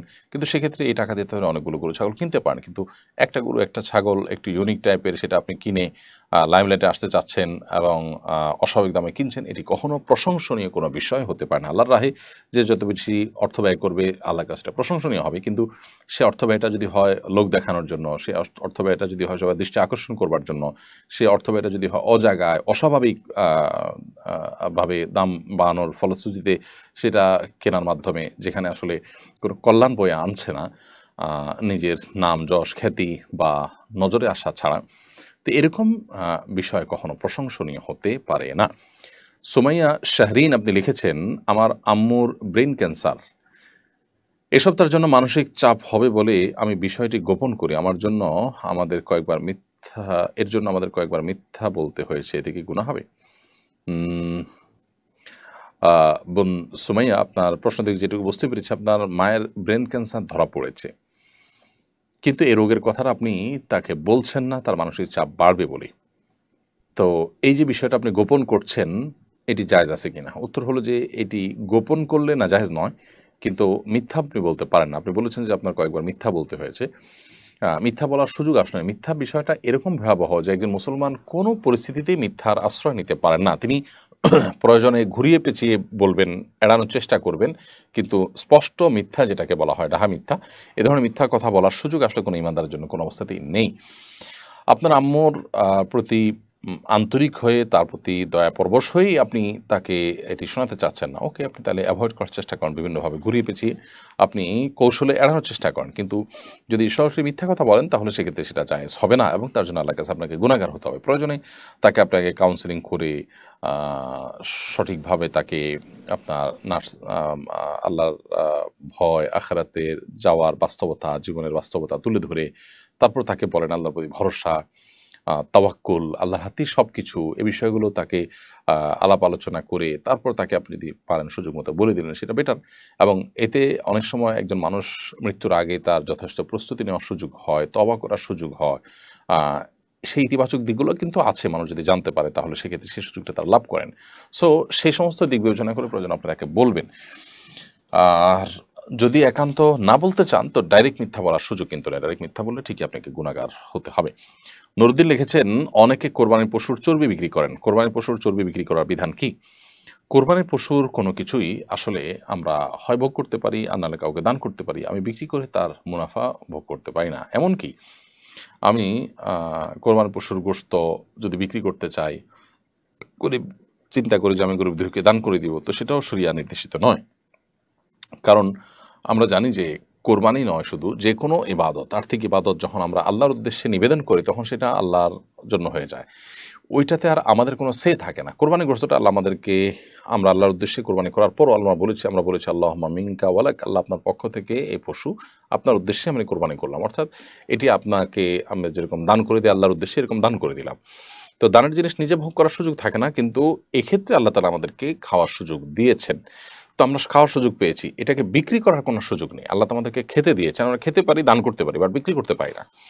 তো সেই হিসাবে কোরবানির পশুর চর্বি বিক্রি করা জায়েজ নয়। অনেক সময় দেখা যায় যে হাড় বিক্রি করেন অনেকে, এটা জায়েজ নয়। প্রয়োজন আপনি সেগুলো দান করে দিবেন, গরিব দুঃখীকে দান করে দিবেন, বিক্রি করবেন না। মাসুম আহমদ আপনি লিখেছেন, আপনি এবছর হজ করেছেন, হজের অভিজ্ঞতার আলোকে পরবর্তী বছরে হজ করতে ইচ্ছুক লোকদের জন্য কি পরামর্শ দিবেন? এবছর আল্লাহ তাআলা আমাদেরকে হজের তৌফিক দিয়েছেন, আল্লাহ শুকর, আলহামদুলিল্লাহ। হজের যে অভিজ্ঞতা আমার, সে আলোকে বলতে চাই, পরবর্তীতে যারা হজ করতে ইচ্ছুক তারা মেহরবানি করে যথেষ্ট আগে থেকে হজের ব্যাপারে আর্থিক, শারীরিক এবং মানসিক এবং ইলম বা জ্ঞানগত প্রস্তুতি খুব ভালো করে নেবেন। এই 4 ধরনের প্রস্তুতির কোনোটি যদি ঘাটতি থাকে তাহলে আপনার হজ অর্থবহ নাও হতে পারে, বরং হজ করে সওয়াবের পরিবর্তে গুনাহও হতে পারে। বিশেষ করে মাসআলাগত যে ব্যাপারগুলো, সেগুলোতে ক্লিয়ার এবং স্বচ্ছ ধারণা ছাড়া যারা হজে চলে যান তাদের অনেকে দেখা যায় এমন কোনো কাজ করে বসেন যেটি তার হজকে নষ্ট করে ফেলে। তার অজান্তে তিনি অনেক ভুলভাল কাজ করে বসে থাকেন। বাংলাদেশের হাজিদের ক্ষেত্রে এই ধরনের অভিজ্ঞতা আমার অনেক বেশি, যে বিচিত্র রকমের ভুল কাজ করে বসে থাকেন হাজি সাহেবরা, তাদের হজ সম্পর্কে যথেষ্ট ধারণা না থাকার কারণে। 7-8 লাখ 9 লাখ টাকার মতো এত বিশাল ফিগার টাকা আমরা খরচ করছি, এবং 30-40 দিনের মতো এরকম লম্বা সময় আমাদের জীবনে সেটা আমরা ব্যয় করছি। আবার সবচেয়ে কষ্টসাধ্য ইবাদত, সবচেয়ে পরিশ্রম করে যে ইবাদত করতে হয় সেটি আমরা করছি। এত কিছু করছি, অথচ যদি ভুলভাল করি তাহলে আমার ইবাদতটা নষ্ট হয়ে গেলে সেটা কোনো অবস্থাতে কাম্য হতে পারে না। এজন্য আগে থেকে যথেষ্ট ভালো করে প্রশিক্ষণ নিয়ে যাবেন, অভিজ্ঞদের কাছ থেকে চুলচেরা পুরো বিষয়গুলোকে জেনে নিয়ে যাবেন, এবং পদে পদে যে সুবিধা অসুবিধার দিকগুলো আছে সেগুলো আগে থেকে জেনে যাবেন। তাহলে সেক্ষেত্রে আপনার হজ করাটা সহজ হবে ইনশাআল্লাহ তাআলা। দ্বিতীয়ত, হজে গিয়ে বিশেষ করে সেলফি এবং ভিডিও লাইভ করার যে একটা মানসিকতা আছে, কোনো কোনো ক্ষেত্রে আমাদের দেশে হাজিদের চাইতে অন্যান্য দেশে হাজিদের মধ্যে রোগটা অনেক বেশি। সেটা থেকে যথেষ্ট আমাদের চেষ্টা করতে হবে বিরত থাকার জন্য। বিশেষ করে একান্ত ইবাদত এবং একান্ত আবেগের সময়গুলোতে আমাদের ইবাদত দিকে মনোনিবেশ করা উচিত, মোবাইলের দিকে মনোনিবেশ করা উচিত নয়। তখন নবী করিম সাল্লাল্লাহু আলাইহি সাল্লামের কবর বা রওজা জিয়ারত করার সময় অনেককে দেখা যায় ভিডিও লাইভ ছবি ইত্যাদিতে তারা মত্ত আছেন, এবং মানে উৎসব মুখর একটা ভাব দেখা যায়। ওই সময়টাতে আমাদের আবেগ কাজ করবে, কান্না কাজ করবে, দুরূদ পেশ করব নবী সাল্লাল্লাহু আলাইহি সাল্লামকে একেবারে সরাসরি সামনে থেকে। এই সুযোগ আমাদেরকে আল্লাহ তাআলা দিয়েছেন, আল্লাহ শুকর আদায় করবো। সেখানে সেটা না করে আমি মোবাইলে ছবি ভিডিওতে মগ্ন আছি। তো একটা মানুষ ছবি ভিডিও করাতে যখন মগ্ন থাকেন তখন তার মনোযোগটা ওই দিকেই থাকে। নবী সাল্লাল্লাহু আলাইহি সাল্লামের কবরের পাশে, রওদার পাশে তিনি দাঁড়িয়েছেন, যে আবেগ কাজ করার কথা সেটাতে তিনি সেভাবে মনোযোগ বা ফোকাস করতে পারেন না। তো এই কাজগুলো গর্হিত কাজ এবং অনুচিত কাজ, এগুলো যেন না হয় সেদিকটা খেয়াল রাখা দরকার। হজের ক্ষেত্রে পুরুষরা মেয়েদের দিকে তাকানো থেকে নিজেদের চোখে হেফাজত করার জন্য চেষ্টা করা উচিত। বিশেষ করে হোটেলে যখন থাকে, নিজের পরিবার মেয়েরা অন্য মেয়েদের সাথে শেয়ারিং রুমে যখন থাকেন তখন তার সাথে দেখা করতে যাওয়ার সময় দায়িত্বশীলতার পরিচয় দেওয়া, রুমে হট করে ঢুকে না পড়া, দরজার মুখোমুখি দাঁড়িয়ে কথা না বলা, যাতে অন্য মেয়েদের প্রাইভেসি নষ্ট হয়, এগুলো খেয়াল করা দরকার। আবার মেয়েরা অনেকে তাদের পর্দাপর্শিতে লক্ষ্য করেন না, ওপেন চলাফেরা করেন। অনেক হাজি সাহেবরা হজ করে আসার সময় বিমান থেকে তারা নামাজ নষ্ট করা শুরু করেন, এয়ারপোর্ট থেকে মালের পিছনে পড়ে নামাজের সময় চলে যায়, বিমানে নামাজ সময় চলে আছে, তাদের নামাজ পড়ার কোনো খোঁজ খবর নেই।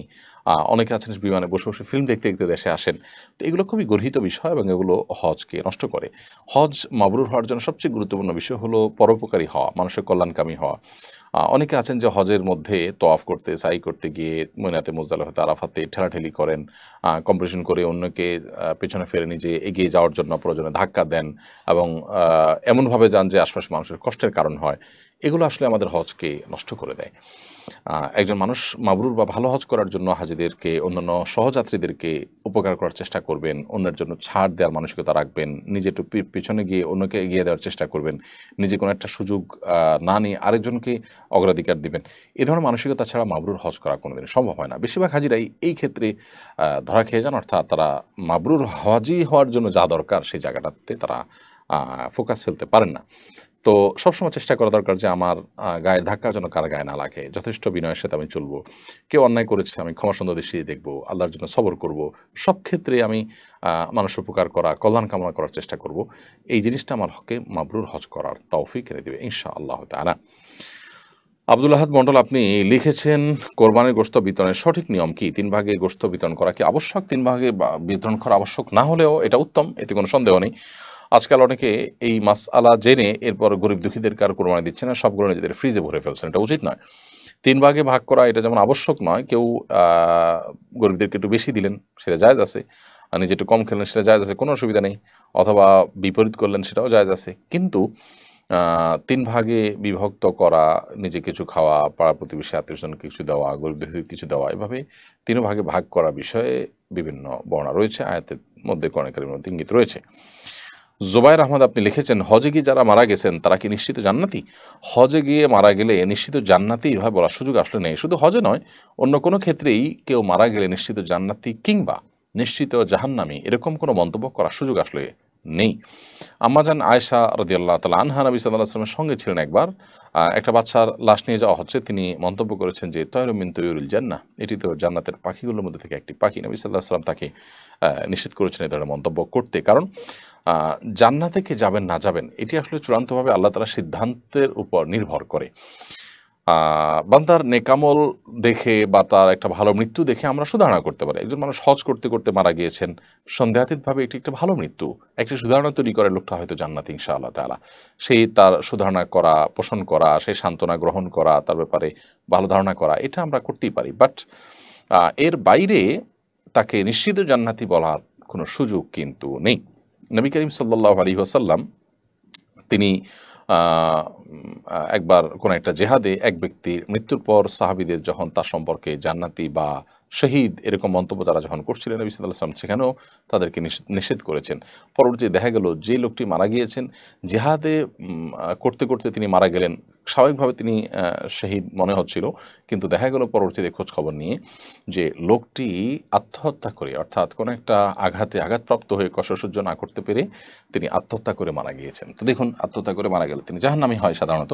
তো এই লোকটি তার সম্পর্কে সাহাবীরা যে মন্তব্য করছিলেন নবী সাল্লাল্লাহু আলাইহি ওয়াসাল্লাম নিষেধ করেছেন। এখান থেকে বোঝা গেল যে বাহ্যিক অবস্থা থেকে কাউকে জান্নাতি কিংবা জাহান্নামী আমরা সিদ্ধান্ত দিতে যাব না। তবে হ্যাঁ, সুতরাং অবশ্যই প্রশ্ন করতে পারি যদি কেউ ভালো কাজ করতে করতে মৃত্যুবরণ করেন, বিশেষ করে এহরামরত অবস্থায় কোনো ব্যক্তি যদি মৃত্যুবরণ করেন হজ বা উমরার এহরামরত অবস্থায়, তাহলে সে ব্যক্তি কিয়ামতের ময়দানে ঠিক ওই অবস্থায় আল্লাহর কাছে উত্থিত হবেন, উঠবেন, সে মর্মে বর্ণনা রয়েছে।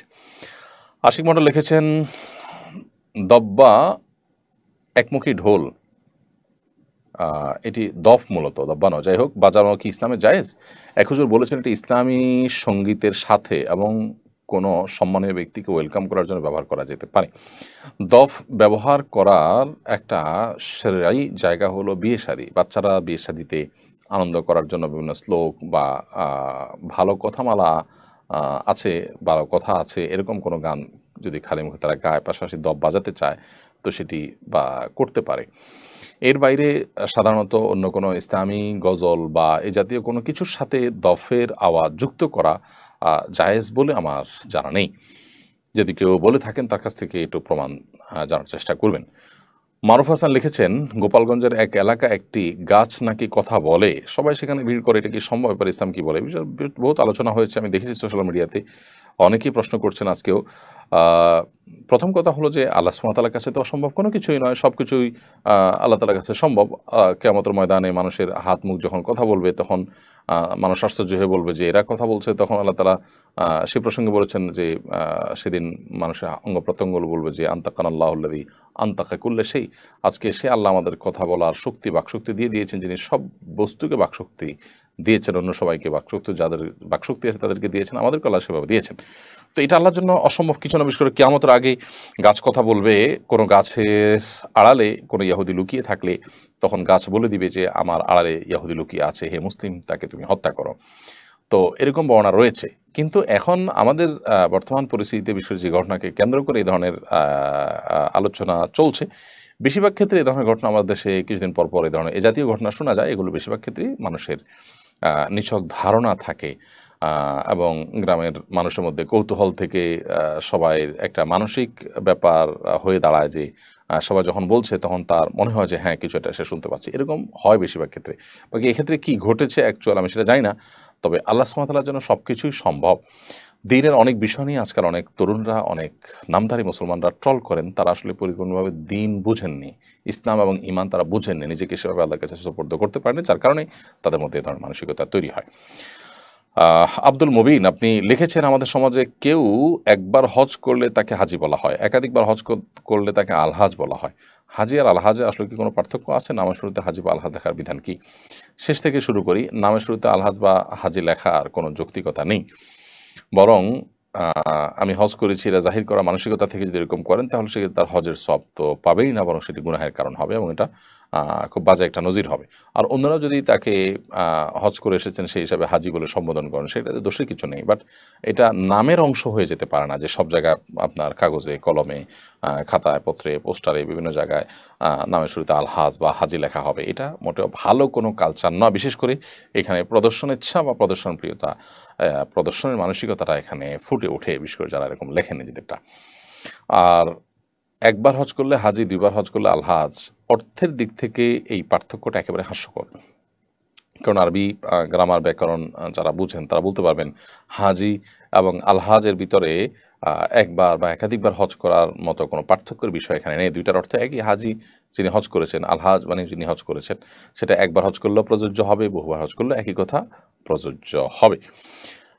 অতএব আপনার এই পার্থক্য যদি করে থাকে কোনো এলাকাতে মানুষ করে, তাহলে সেক্ষেত্রে তাদের নিছক ধারণা থেকে তারা করেছেন, এটার কোনো ভিত্তি নেই। আরবি গ্রামার ব্যাকরণ বা ভাষাগতভাবে এরকম কোনো পার্থক্য নেই যে একাধিকবার হলে আলহাজ হবে, একবার হলে হাজি হবে।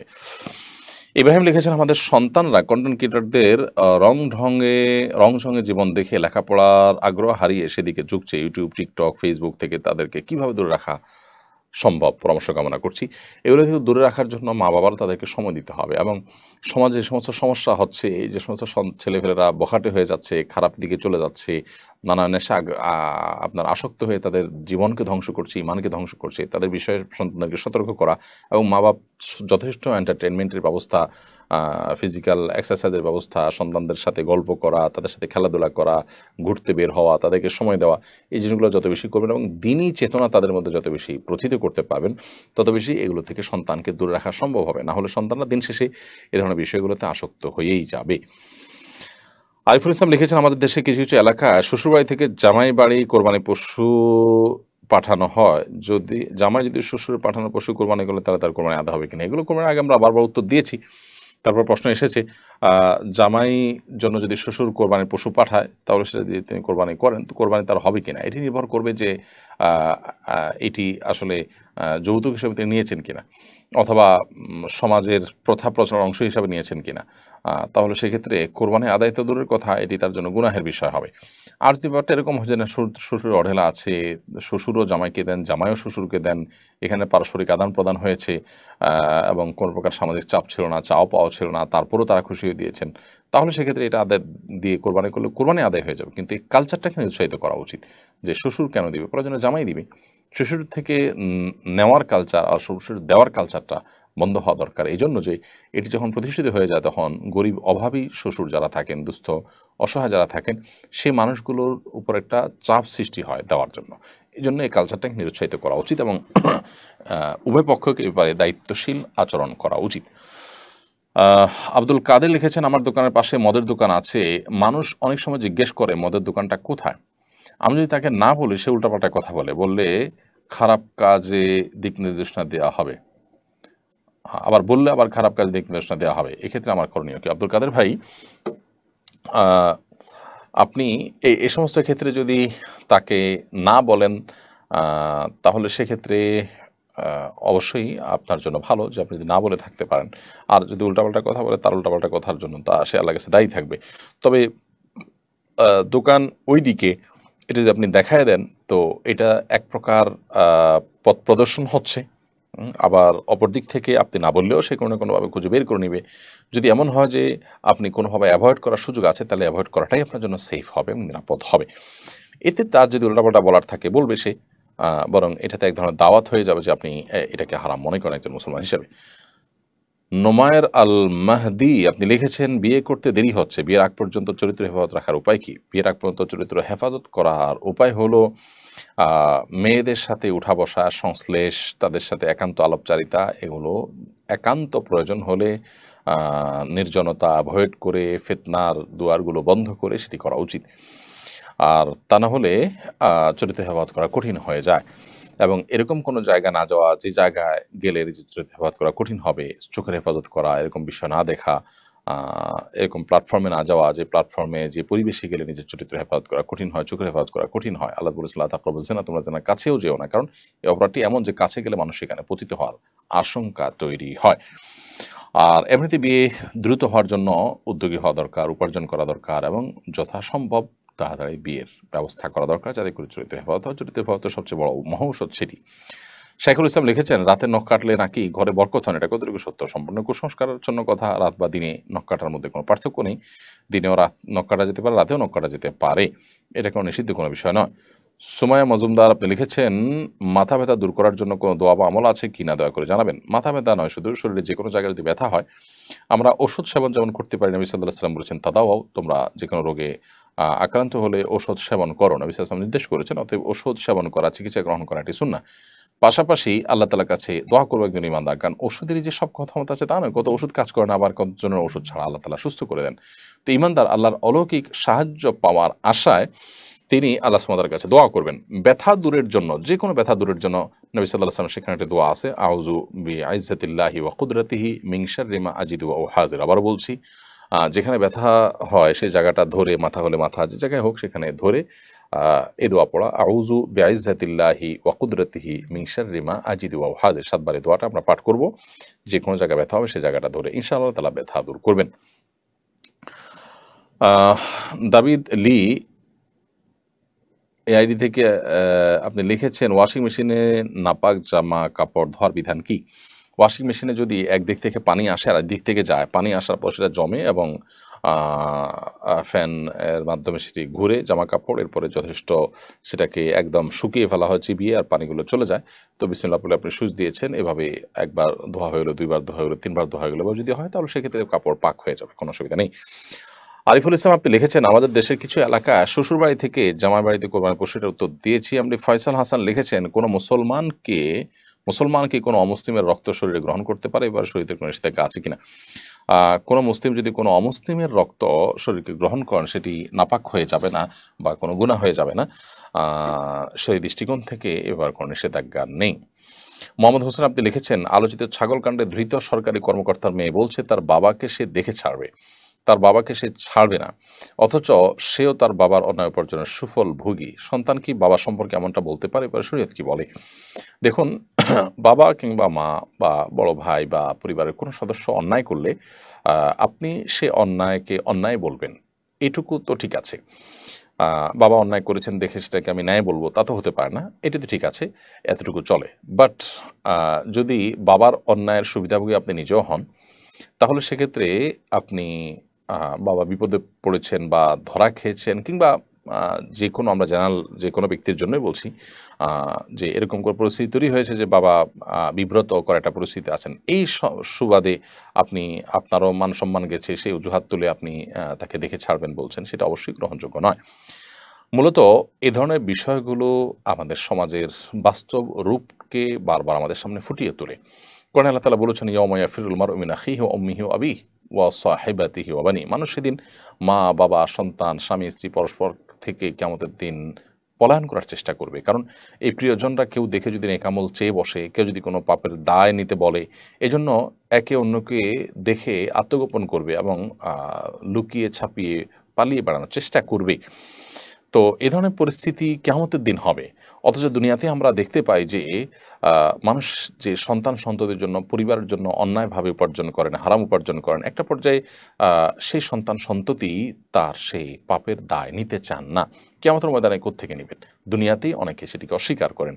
অতএব সন্তানকে সততার সাথে মানুষ করার চ্যালেঞ্জটাতে আমাদের ফোকাস করা উচিত এবং সেটাতে আমাদের অগ্রসর হওয়া উচিত, চ্যালেঞ্জ ওভারকাম করা উচিত, যাতে আমাদের সন্তানকে আমরা সততার সাথে মানুষ করতে পারি। তাদেরকে মানুষ মুত্তাকি আল্লাহ ভীরু যদি আমরা করতে পারি, এই সন্তান কোনোদিন বাবা মাকে এই ধরনের কথা বলবে না, বরং বাবা মার কোনো অন্যায় হয়ে থাকলে তাদেরকে সংশোধনী যেমন দেওয়ার চেষ্টা করবে, তাদের অন্যায়কে অন্যায় যেমন বলবে, ঠিক তেমনিভাবে বাবা মার প্রতি ন্যূনতম যে সন্তান হিসাবে তার দায়িত্বশীলতা আছে, ভদ্রতা প্রদর্শন করার কথা আছে, এটা তা পালন করবে। সন্তান যদি দিনদার হয়, ধর্মভীরু হয়, আল্লাহভীরু হয়, সে কখনো বাবা মাকে কষ্ট দিতে পারে না, দেয় না। অতএব সন্তানকে ধার্মিকতা শিক্ষা না দিলে, দিনদারিতার শিক্ষা না দিলে, সে সন্তান বাবা মার সাথে অনেক অন্যায় আচরণ করতে পারে, যেটা অহরহ আমাদের সমাজে হচ্ছে। বিশেষ করে যারা সন্তানদের ছোটবেলা থেকে তাদের জন্য পাগল পড়া হয়ে যাচ্ছেন, দুর্নীতি করে, চুরি করে, সুদ ঘুষ নানাভাবে অবৈধ উপার্জন করে সম্পদের পাহাড় গড়ে তুলছেন, কি জন্য? সন্তানের ভবিষ্যতের দিকে তাকিয়ে। দুঃখিত, এ ধরনের ঘটনা সে সমস্ত মানুষের জন্য চোখে আঙ্গুল দিয়ে শিক্ষা দিয়ে দেয় যে কর্মস্থানের সন্তান বা পরিবারের কোনো সদস্য বা কারোর জন্যই অন্যায় কাজ করা উচিত নয়। আল্লাহ তাআলা আমাদেরকে বোঝা এবং শিক্ষা গ্রহণ করার তৌফিক দান করুন।